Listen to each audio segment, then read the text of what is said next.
Một người đàn ông có tên là Gozi đến từ Cuba đã có một cuộc chạm trán không thể quên xảy ra bên trong một khu rừng cách thành phố nơi họ sống khá xa.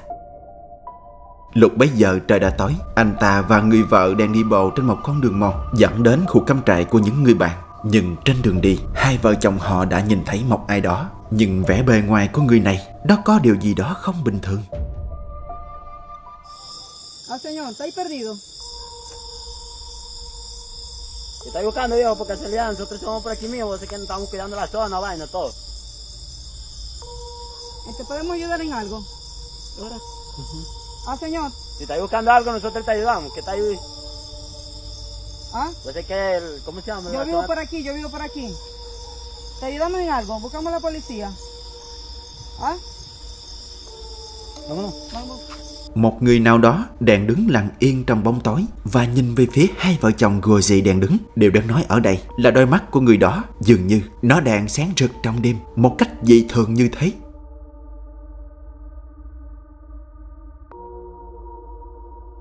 Và mặc dù cả hai vợ chồng họ ra sức đặt câu hỏi để xem người đó có cần sự giúp đỡ của họ hay không, nhưng đáp lại họ chỉ là sự im lặng. Señor. Si está buscando algo, nosotros te ayudamos, que está ahí. Pues es que ¿cómo se llama? Yo vivo por aquí. ¿Te ayudamos en algo? Buscamos a la policía. Vámonos. Riêng cá nhân Gozi Tình, người mà anh và vợ đã chạm trán đêm hôm đó, thực tế không phải người. Anh đoán nó có liên quan đến một thế lực siêu nhiên, một thế lực thuộc về đèn tối. Nhưng còn bạn thì sao? Bạn có nghĩ giống anh ta không?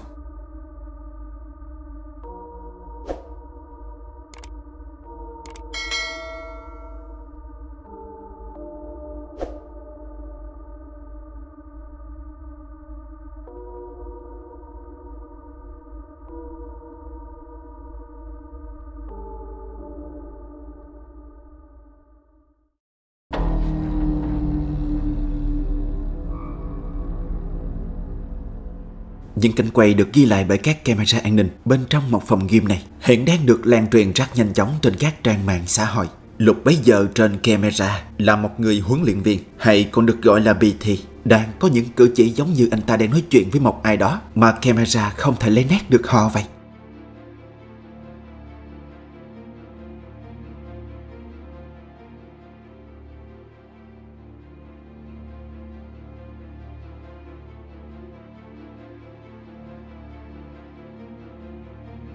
Khi nhìn thấy cảnh tượng lạ, người bảo vệ đã gọi anh ấy lên và hỏi anh đang nói chuyện với ai. Người huấn luyện viên trả lời rằng có một vị khách lạ đến hỏi anh cách đăng ký để có thể tập ở đây, và anh đã hướng dẫn chi tiết cho người đó. Khi vừa nghe xong câu trả lời, người bảo vệ liền cho anh ta xem lại cảnh quay từ camera an ninh ở đó.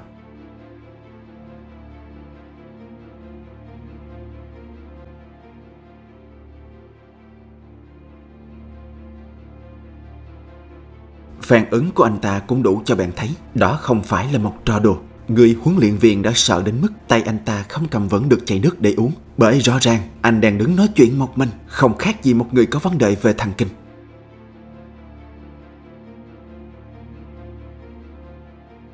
Nhưng với những người hoài nghi, họ tin đó chỉ là một trò đùa để tăng tương tác và có được sự nổi tiếng, bởi trước đó họ đã được xem qua những cảnh quay tương tự ghi lại những cuộc trò chuyện một mình giống như thế. Nhưng không lâu sau đó, chính những người không tin kia cũng phải đặt lại vấn đề khi họ xem được cảnh quay tiếp theo này. Vào một đêm khuya, khi mọi hoạt động trong phòng gym đã dừng hẳn, một trong những camera ở đây đã quay lại một cảnh tượng kỳ lạ này.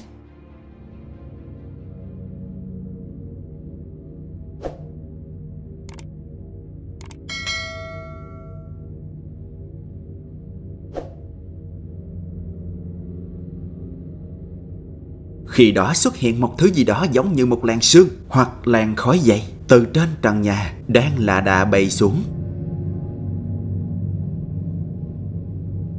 Nhiều người xem không dám khẳng định đó là gì, nhưng họ chắc chắn nó không phải là một hiện tượng được tạo ra từ tự nhiên. Vì nếu đó là một làn khói hoặc sương mù, chắc chắn nó không di chuyển và quyện thành một hình dạng kỳ quái như thế, và nhắc là di chuyển theo hướng đi xuống như vậy được. Nhưng để giải thích thứ bí ẩn đang bay đó là gì thì họ không thể.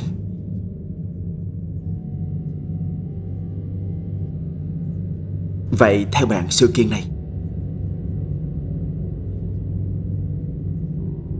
và hình thù kỳ quái này, chúng có liên quan gì đến nhau không? Bạn đoán thử xem.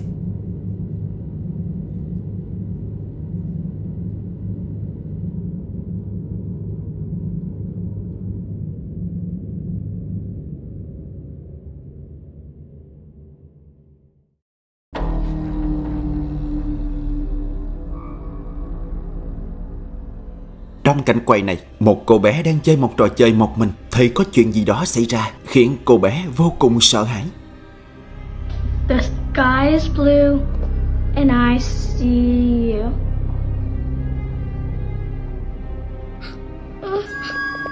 Mặc dù trong cảnh quay không thấy gì, nhưng con bé thề rằng nó đã nhìn thấy một gương mặt bên trong phòng ngủ của mình. Có vẻ như đây là điều sẽ xảy ra khi bạn chơi trò chơi mà con bé vừa chơi. Trò chơi này có tên là The Sky is Blue và mục tiêu của trò này là quay lại một khuôn mặt đang bay trong không khí.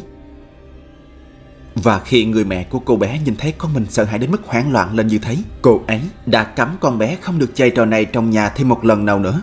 Nhưng bất chấp lời cảnh cáo của mẹ, đứa bé vẫn cứ chơi. The sky is blue and I see you.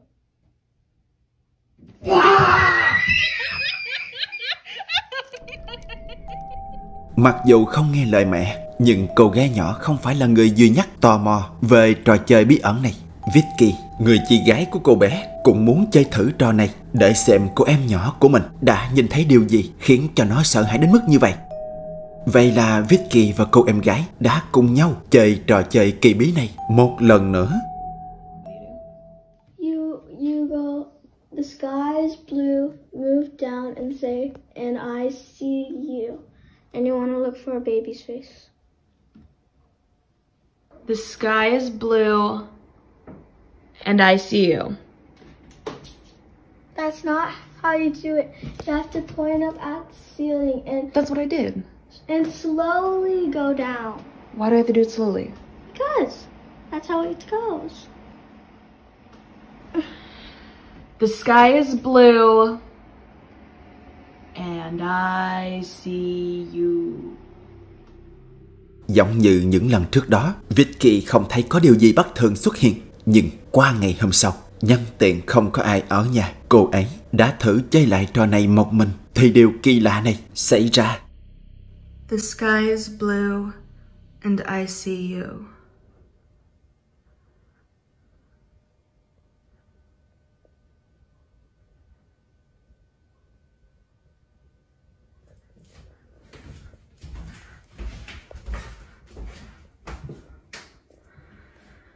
The sky is blue and I see you.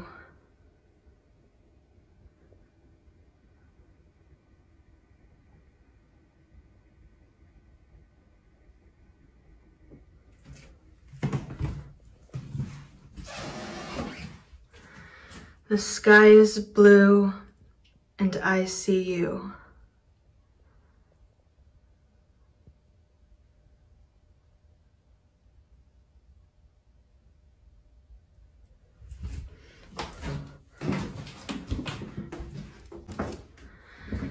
The sky is blue and I see you.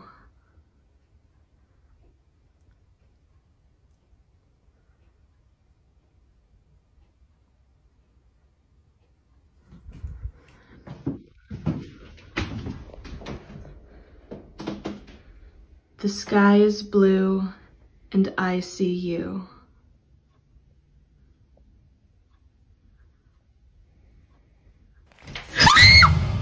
Đột nhiên, cái chùm đèn trên trần rơi xuống đúng lúc, đúng thời điểm, khiến cô gái trẻ vô cùng sợ hãi. Nhưng điều khiến Vicky lo lắng nhất đó là sự kiện quái gở kia lại xảy ra ngay bên trong phòng ngủ của cô. Bởi trước đó những căn phòng khác lại hoàn toàn không có điều gì bất thường xảy ra. Nhưng khi đến căn phòng riêng của mình, sự kiện trùng hợp đến kỳ lạ khiến Vicky vô cùng hoang mang.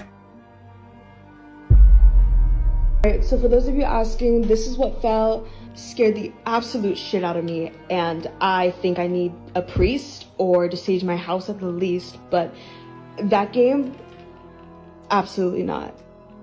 Sau khi có được một cảm giác sợ hãi tột độ như thế, không ai ngăn cấm, nhưng cá nhân Vicky cũng không còn đủ can đảm để chơi thử trò chơi kỳ bí này thêm một lần nào nữa. Đến tận bây giờ người ta vẫn không chắc liệu cái đèn trần tự rơi xuống như thế có liên quan gì đến trò chơi đó hay không. Nhưng cũng thật khó để giải thích vì sao cái đèn lại rơi đúng lúc, đúng thời điểm như vậy.